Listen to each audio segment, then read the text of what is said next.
latar belakang dari anaknya Kak Sasa seperti apa? Sebenarnya bukan sakit ya, tapi lebih ke kelainan. Itu cerebral palsy karena suplai oksigen kurang di sana karena terhambat. Umurnya nggak ke anak yang usia 5-6 SD tapi ke kelas 1 kelas 2 SD gitu. Itu secara emosional ya? Iya, secara emosional. Special needs ini kriterianya itu apa? Ada yang ekolalia namanya, jadi cuman mimicking. Dia ngomong apa dia balikin. Tapi ada yang sama sekali mutism, belas nggak ngomong juga ada. Somehow justru point of view-nya begitu. Jadi sebut aja tuli. Tunanetra juga. Ya buta aja gitu. Buta aja gitu. Iya, buta aja gitu. Gitu. Kalau yang karena virus itu biasanya outputnya lebih severe kalau istilahnya ya, fisik oke, tidak ada gangguan lain. Tapi kenapa nih telat banget ngomongnya lah, itu biasanya karena gadget di early age. Orang tua ini punya denial gitu. Denial dengan anak-anaknya, enggak, anak saya baik-baik aja. Akhirnya setelah sudah di umur kayak remaja pemuda gitu, yang harusnya di awal tuh sudah dapat terapi, bisa di ini. Jadi sudah terlambat. Ya, terlambat. Sudah terbentuk gitu loh. Jadi sudah terlambat gitu loh. Sebenarnya kalau disadari dari awal dan diterima gitu ya bahwa anaknya ini memang ya perlu penanganan khusus, itu akan jauh lebih baik pastinya ya, ketika mereka harusnya sudah bisa mandiri, apa-apa bisa lakuin sendiri, ngobrol, sosialisasi juga udah harusnya mulai mantap. Di situ kan kalau terapinya dari awal, penanganannya, treatmentnya udah didapatin dari awal, itu kan akan jauh lebih baik untuk anaknya sendiri. Jadi Kak Sasa untungnya nggak ada denialnya ya. Jadi bisa intervensinya itu lebih awal. Ya itu. Tapi ya kayak saya lihat di anak-anak mulai ya preschool itu, bersyukurnya orang tuanya tuh pada nggak denial, sehingga early age itu sudah pada dapat terapi dan itu memang progresnya bagus sekali, gitu. Iya itu dia. Atau mungkin denial ya. juga karena mungkin orang tua yang istilahnya denial itu, apakah juga karena melihat kondisi anaknya yang demikian itu aib mungkin ya. Social pressure. Ya. Betul, ini kan ada dikasih pertanyaan ini. Sebenarnya agak nanti, cuma nggak apa-apa mumpung di brought up ini ya tentang aib ini. Langsung aja. Itu mungkin satu kalau budaya gitu. Kalau anak yang berkebutuhan khusus itu karena aib, jadi beberapa orang tua jadi malu.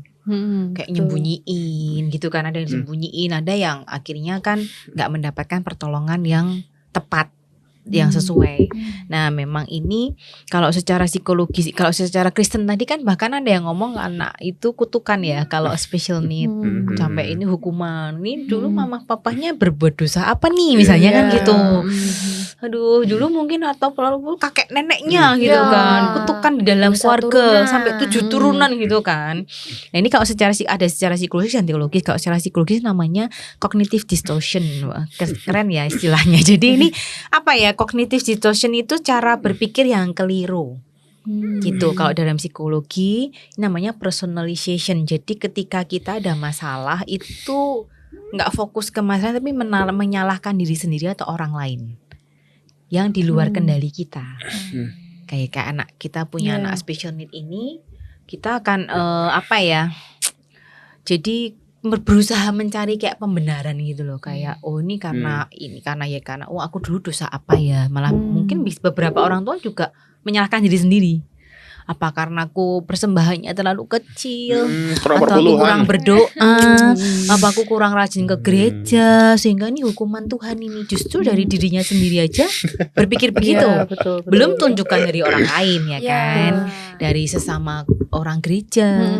Mungkin kalaupun gak ngomong, tapi dari cara ngelihatnya pun kan kita kadang peka ya, kok gini bahasa tubuhnya. Terus belum lagi kalau misalnya judgement kayak anak nakal, kita kan orang tua, gimana sih orang tuanya, misalnya memang dia ADHD terus minta sesuatu kan nggak boleh. Anak ADHD itu kan nggak bisa fokus ya.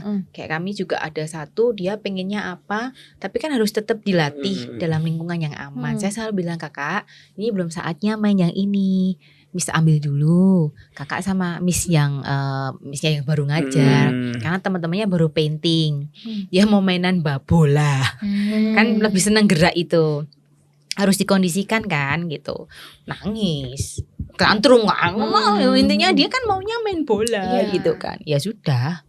Sebenarnya tapi kalau orang luar kan lihatnya ini piye tuh anaknya kok nangis tantrum kayak gini sama orang tuanya didiemin, nggak becus tuh ngurus anak, ya gitu-gitu tuh sebenarnya salah ya Bapak Ibu. Jadi kalau punya anak special need itu secara psikologis kan tadi sudah ketahuan ya, memang banyak yang penyebabnya.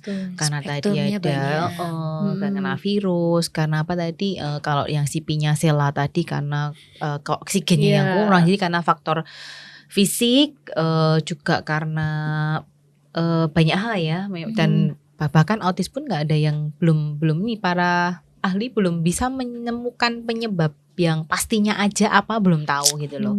Jadi bukan karena itu, jadi karena biologis, genetik dan neurologis rata-rata. Kalau penyebabnya biologis, neurologis dan genetik. Kalau yang gangguan itu spesialnya itu. Lalu secara teologis ini ada yang di Yohanes 9 ayat 1 sampai 3 itu kan apa Kak Yo? Yohanes 9 ayat 1 ketika murid bertanya itu loh, orang buta sejak lahir itu apakah karena dosa? Iya kan? Dan Tuhan Yesus menjawab, bukan dia, bukan juga orang tuanya yang berbuat dosa, tetapi karena pekerjaan Allah harus dinyatakan di dalam dia, gitu kan.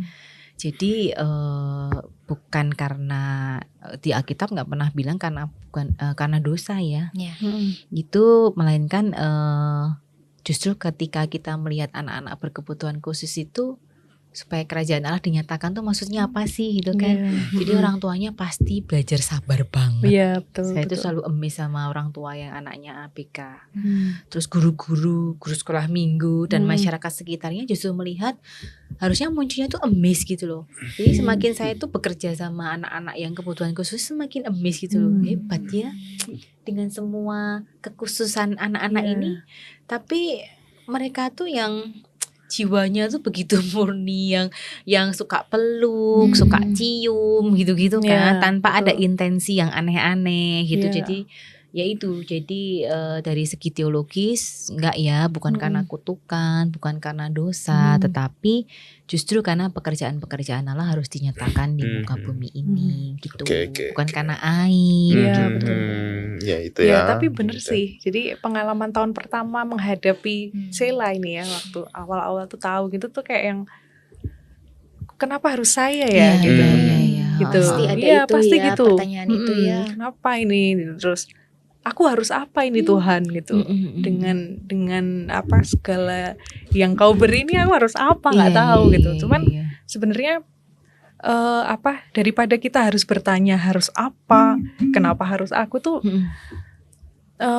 mending kalau aku sih awalnya itu medianya itu sebenarnya karena dulu tuh saya sering bergaul ya. Jadi saya mencari komunitas-komunitas, jadi anak yang berkebutuhan khusus gitu. Nah di sana ternyata ada di Solo tuh. Jadi orang tua yang punya anak berkebutuhan khusus, jadi kayak misalnya bisu, tuli, terus ada yang CP juga, terus ada yang cacat fisik juga ada. Nah itu di Solo dulu tuh di belakang Hotel Swissbell yang Purwosari itu ada namanya komunitas peduli difabel. Jadi rumah peduli difabel di sana. Mulai masuk di sana. Nah, mulai masuk di sana ngelihat. Jadi kayak lebih ke supaya bisa menerima gitu loh. Jadi lebih ke ternyata anakku tuh lebih beruntung ya gitu. Jadi nggak sendirian juga. Gitu. Terus ada loh yang lebih parah kondisinya gitu. Nggak bisa bayangin nih. Jadi orang tuanya harus effort apa gitu. Nah, mulai dari situ tuh memang Sela ini tak kenalin sama mereka. Jadi sampai akhirnya berapa tahun tuh Sela udah mulai bisa komunikasi sama mereka pakai bahasa isyarat gitu. Jadi memang ada 2 pergaulan di sana. Di sekolah normal, sama di komunitas mereka. Jadi setiap hari seminggu 2 kali waktu itu. Sebelum COVID waktu itu. Jadi setelah COVID itu karena pengurusnya pun juga berkebutuhan khusus dari beberapa daerah gitu, luar Jawa. Dari Ambon ada gitu kan. Nah, mereka pada pulang. Mereka dipulangin karena COVID itu ya. Karena COVID itu. Nah, terus yang di Solo ini kebetulan kosong, ada yang ngurus akhirnya. Padahal sebelum COVID tuh kegiatannya tuh lumayan bagus gitu, maksudnya kadang kan kita mikir nanti perkembangannya si anak ini, si Sela ini, kan dulu saya mikir itu gimana ya, dia beda sama teman-temannya padahal dia di sekolah normal gitu. Nanti dia merasa tidak bersyukur kah gitu kan, dia merasa dikucilkan sama temennya gitu, karena kan pasti anak-anak itu ya kita nggak bisa ngontrol ya di sekolah tuh kayak gimana. Terus kadang ditanyain misalnya di sekolah ada yang ini nggak, ada yang bully nggak gitu, ada gitu beberapa. Kita nggak bisa nyalain pembulinya juga gitu loh sebenarnya, karena memang memang harus disadari anak ini kan agak aneh gitu kan, pola pikirnya beda sama yang teman-temannya. Nah, jadi di sana tuh saya bikin dua pergaulan ya. Jadi satu di sekolah, yang satu sama komunitasnya. Gitu. Jadi dia dari sana lebih bersyukur, oh ternyata aku lebih beruntung gitu. Terus dia bisa bantuin temennya karena ada kegiatan kayak fashion show kayak gitu-gitu ya. Di komunitas itu. Iya. Oh, asik terus ya. Terus lukis gitu. Jadi mereka kayak memang berkebutuhan khusus, tapi ternyata waktu melukis tuh bagus banget loh gambarannya. Nah, kebetulan kalau Sela ini kan dulu belum kelihatan. Sekarang tuh baru kelihatan. Ternyata dari kelima anak ini tuh dia itu dapat panggilan sendiri dari Tuhan gitu. Dia lebih suka pelajaran-pelajaran tentang kekristenan. Dia lebih suka ngelihat podcast pendeta gitu ya. Lihat podcast kita juga ya. Gitu, jadi Kak Yo ya, nanti yang sebagai komisi anak bisa lebih diarahkan ke situ ya. Terus nanti di sekolah minggunya dia kadang yang misalnya ada kuis apa gitu kan dapat hadiah gitu kan. Dia dapat yang juara 1 loh. Kok kamu bisa gini? Ya aku besok kalau besar aku mau jadi pendeta. Jadi udah ada arahannya gitu. Jadi udah terarah gitu. Betul. Jadi kelebihannya dia tuh emang dibanding sama kakaknya atau adiknya itu tuh dia lebih duluan terarah. Dia pengennya pengennya kemana, terus harusnya apa. Dia udah yang tiap hari baca kitab suci gitu. Dia kitab sucinya itu kitab suci yang memang di handphone ada gitu kan. Tapi yang satu yang gambar-gambar itu. Jadi ketika kamu punya 2 kitab suci gitu kan, di 2 Alkitab di handphone. Ya kalau aku lagi bosan aku lihatnya yang ini aja gitu. Jadi kayak punya pikiran sendiri, ya biarin, itu cara belajarnya dia gitu. Ini memang betul untuk orang tua yang special need ya, pasti punya kelebihan kok gitu. Kita fokus sama apa yang lebih itu. Apa yang jangan anak bisa fokus lakukan sama yang kurang gitu. Betul. Dan banyak buktinya justru kalau anak-anak autis yang malah severe itu biasanya malah bagus banget di art atau musik gitu.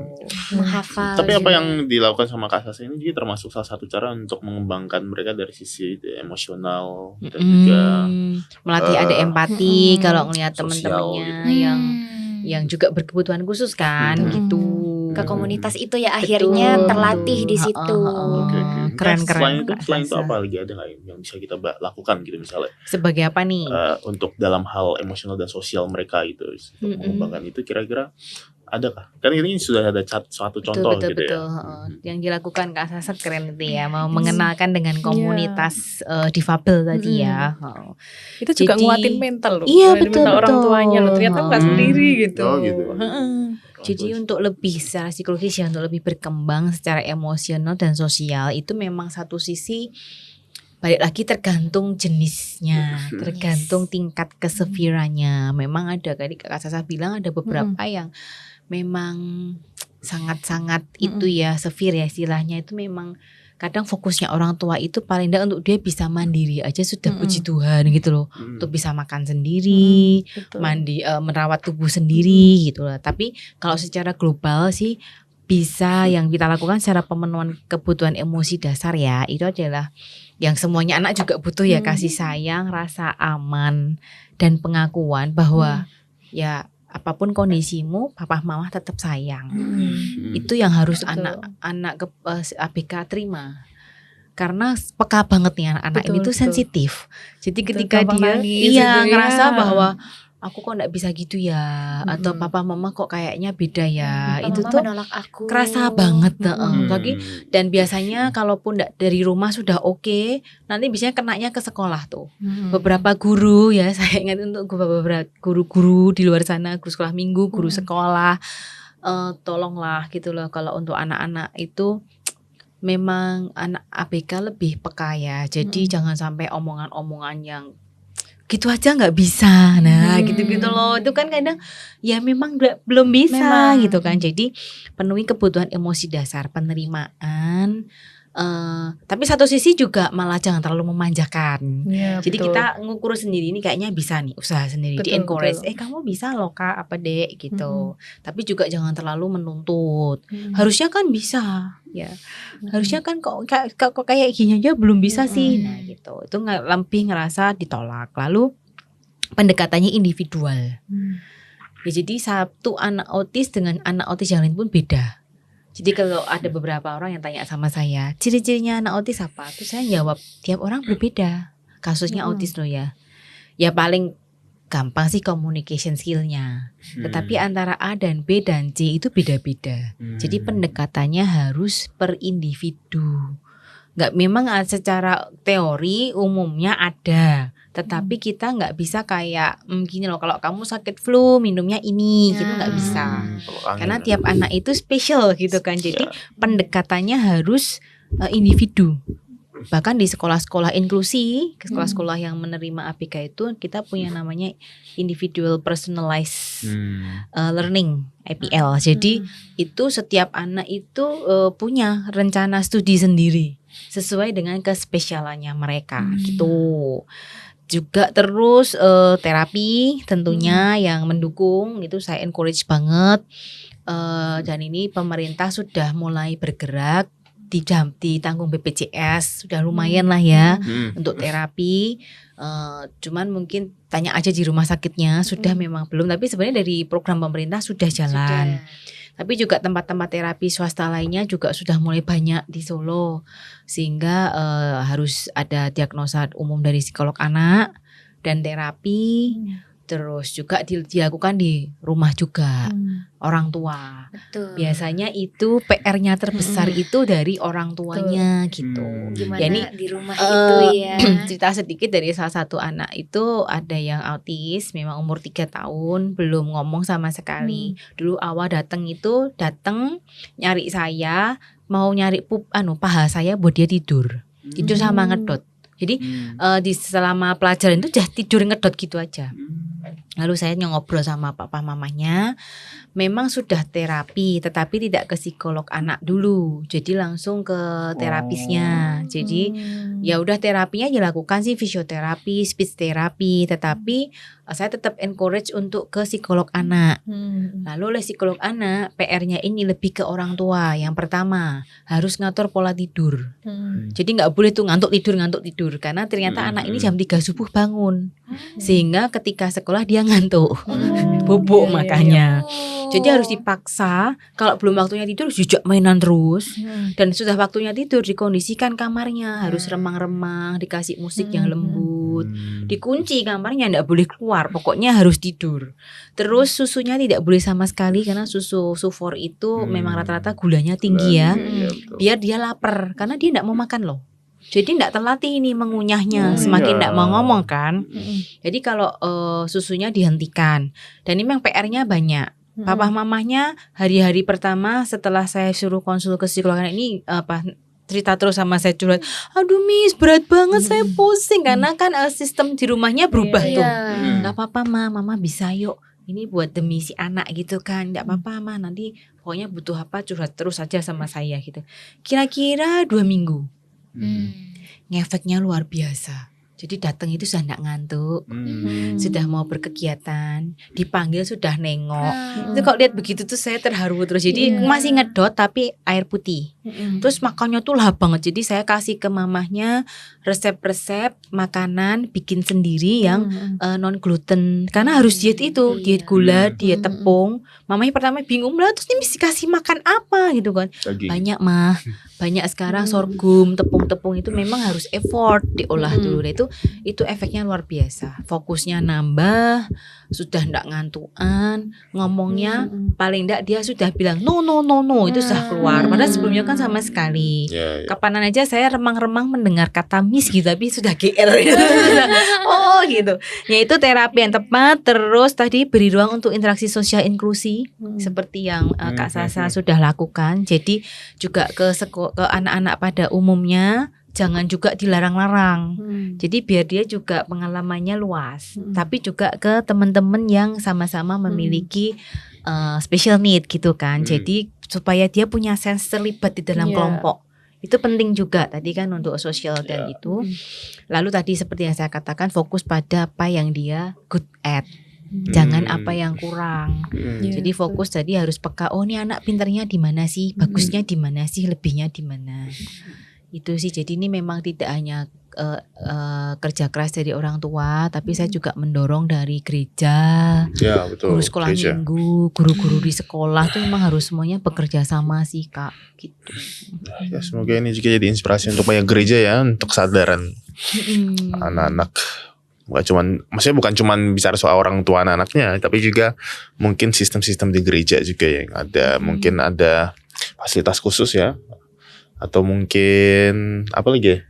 Kayak ada fasilitas di gereja khusus juga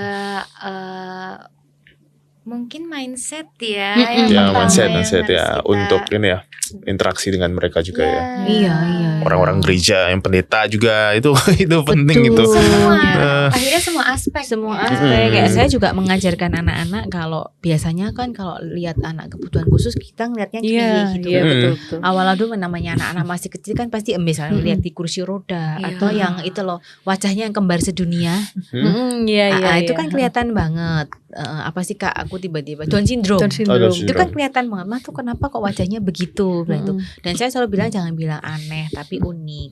Kamu pengen tahu? Gak apa-apa, ajak omong sama mamahnya. Itu orang tuanya lebih menghargai daripada cuma di stare at wajah tante dulu pernah aja praktek di kursi roda kan yang kayaknya CP-nya lumayan parah Kak. Jadi yang benar-benar cuma gini aja kan banyak semuanya. Kan amazed tuh anak waktu tuh si Noni itu 4-5 tahun. Dideketin aja, tante tak suruh tanya, kenapa tante kakak?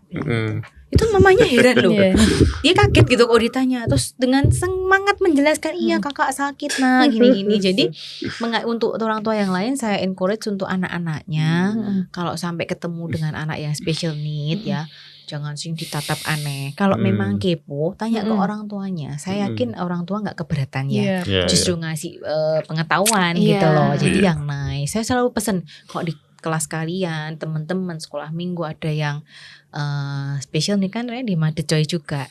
Diajak ngobrol, dibantu yang kamu bisa gitu. Saya selalu pesen itu juga akan sangat menolong tadi ya. Gitu. Ya, Oke, ya luar biasa sekali ya untuk podcast kita hari ini bicara soal anak-anak yang spesial ya. Pakai telur 2.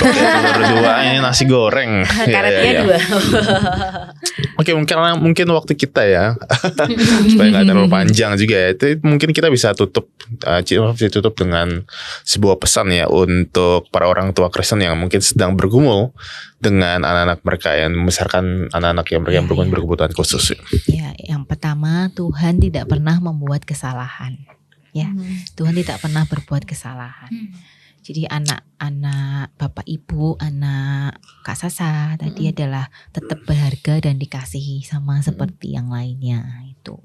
Dan memang saya tahu banget perjalanan Bapak Ibu dalam membesarkan anak-anak spesial ini pasti tidak mudah.